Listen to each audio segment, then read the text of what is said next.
या सभेला मंचावर उपस्थित या राज्याचे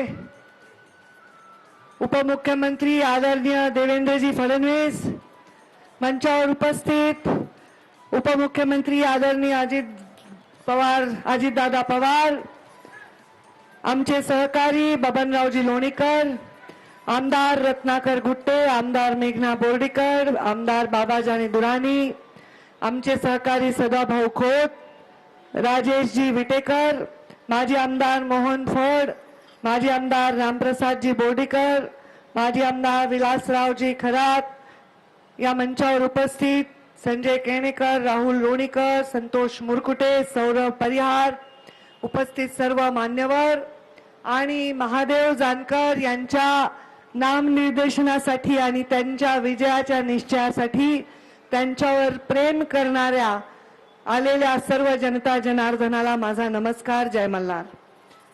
मी आज इथे प्रचाराच्या या सभेला आले. मला काल महादेवजी जानकर यांनी फोन केला आणि त्यांनी सांगितलं मी फॉर्म भरतोय. आज 1 एप्रिल आहे. मला आधी वाटलं की एप्रिल फुलच करायलेत. मला म्हणले नाही, आजच फॉर्म भरणार आहे आणि आज फॉर्म भरण्यासाठी ताई तुला यायचंय.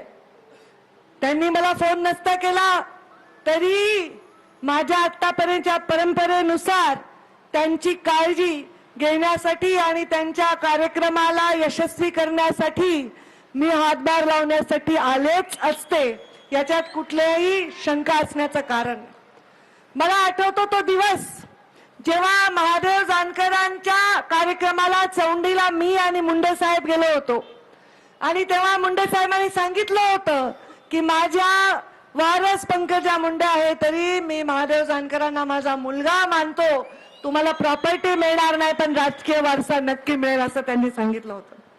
त्याच्यानंतर जेव्हा महादेव जानकरांना माडा लढायची इच्छा होती तेव्हा मला मुंडे साहेबांनी एक काम दिलं होतं आणि तेव्हा महादेव जानकर साहेबांनी बारामतीची निवडणूक लढली होती. हापशावर आंघोळ करायची, जिथं बाज मिळेल तिथंच आडवं व्हायचं. जे शेतामध्ये खाणारे शेतकरी बांधव आहेत, आपले मजूर बांधव आहेत, ते खातात तेच खायचं. की कुठलाही आर्थिक शक्ती न लावता सुद्धा सामान्य माणसाच्या कुडामध्ये झोपडीमध्ये राहून या माणसाने इतिहास केला आणि त्यांच्या पाठीमागे मुंडे साहेबांनी आशीर्वाद उभा केला. एक बहीण म्हणून मी त्यांची साथ दिली. त्याच्यानंतर ते आमच्या महायुतीत राहिले, विधान परिषद दिली, आता आमदार झाले आणि मंत्री झाले आणि अत्यंत चांगलं काम केलं. विटेकरांनी उल्लेख केला की त्यांचं व्यक्तिमत्व निष्कलंक आहे, कुणाचे 5 पैशाचे ते मिंदे नाहीत. सामान्य माणसाच्या विकासासाठी त्यांनी घर सोडले अनेक वर्षापूर्वी. लोणीकर साहेबांनी सांगितलं तसं महादेव जानकर अविवाहित आहेत. त्यांना काही परिवारासाठी 4 पैसे कमवायची कुठलीही आशा नाही आणि त्याच्यानंतर आता ते इथे आल्यामुळे असा आरोप होत असेल की ते बाहेरून आले, तर असं विचार करण्याचं कारण नाही. या महाराष्ट्राच्या हितासाठी, सामान्य माणसांसाठी, भटक्या विमुक्तांसाठी काम करणारा माणूस भटकत राहत असतो, तो एका जागी राहत नाही. आणि तुमच्या विकासासाठी बारामतीत सुरू झालेला प्रवास भटकत भटकत येऊन परभणीमध्ये थांबलेला आहे. त्यांना विजयी करायची जबाबदारी मंचावरच्या प्रत्येक माणसाची जेवढी आहे तेवढी तुमच्या सर्वांची देखील आहे. विकासाचं काम करण्यासाठीच अनेक शक्ती आज एक आल्या. खरं तर 5 वर्षापूर्वी जेव्हा मी सभा घेत होते तेव्हा या सभा मी वेगळ्या शक्तींविषयी, वेगळ्या व्यक्तींसाठी घेतल्या होत. पण आता राज्यामध्ये एवढे बदल झालेले आहेत की मला मध्ये विचारले की ताई तुम्ही मागच्या वेळी प्रचाराला आला होतात तेव्हा समोरच्या खासदारांचे आला होतात आणि आज तुम्ही जानकर साहेबांच्या प्रचाराला आले. मला महायुतीचे उमेदवार भारतीय जनता पार्टीच्या कोर कमिटीमध्ये महायुतींच्या नेत्यांच्या समवेत ठरलेले आहेत आणि त्यांचा प्रचार करणं जबाबदारी माझी असली तरी महादेव जानकर कुठेही कसेही कोणत्याही चिन्हावर उभे राहिले असते तरी मी त्यांच्यासाठी बहीण म्हणून गेले असते. एक वेळ भाऊ विसरतो बहिणीला, पण बहीण भावाला कधीच विसरत नाही.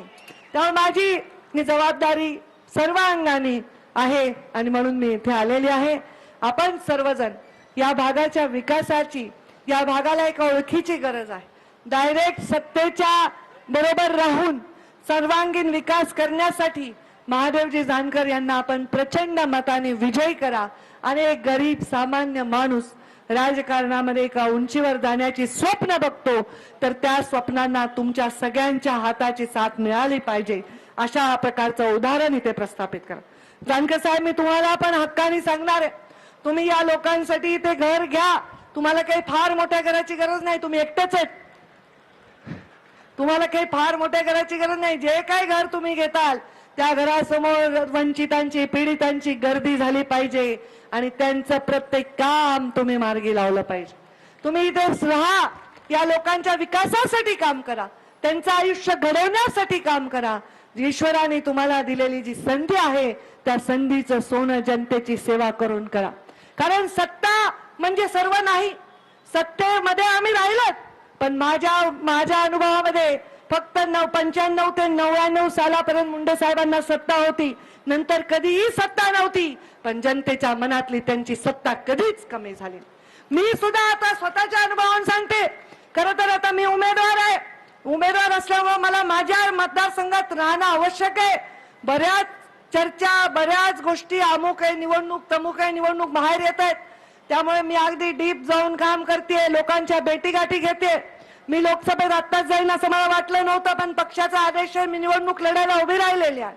आणि असं असताना सगळेजण मला म्हणतात ताई तुम्ही सभेला या. तेव्हा मला वाटलं नाही की बाहेर मी फार राज्यात वेळ देऊ शकेन, पण जानकर साहेब तुमच्या प्रेमापोटी मला इथे येणं भाग होतं. एक तुमच्यासाठी मी इथे आले. पण आज निवडणूक लढताना तुम्ही लोकांना जो शब्द द्यायचा आहे तो शब्द त्यांच्या सेवेचा आहे. आज 5 वर्ष कुठल्याही पदावर नसताना सुद्धा जेव्हा मी लोकांच्या समोर जाते, लोक माझ्या विकासाचं उदाहरण देत आहेत, तेव्हाच्या सर्व जाती धर्माला सोबत घेऊन जाण्याचं उदाहरण देत आहेत. तसंच उदाहरण तुमच्याही बाबतीत लोक देतील याचा मला पूर्णतः विश्वास. पद आणि प्रतिष्ठा ही कमीत कमी फिकी पडते जेव्हा माणूस डायरेक्ट लोकांच्या संपर्कात आणि सेवेत असतो.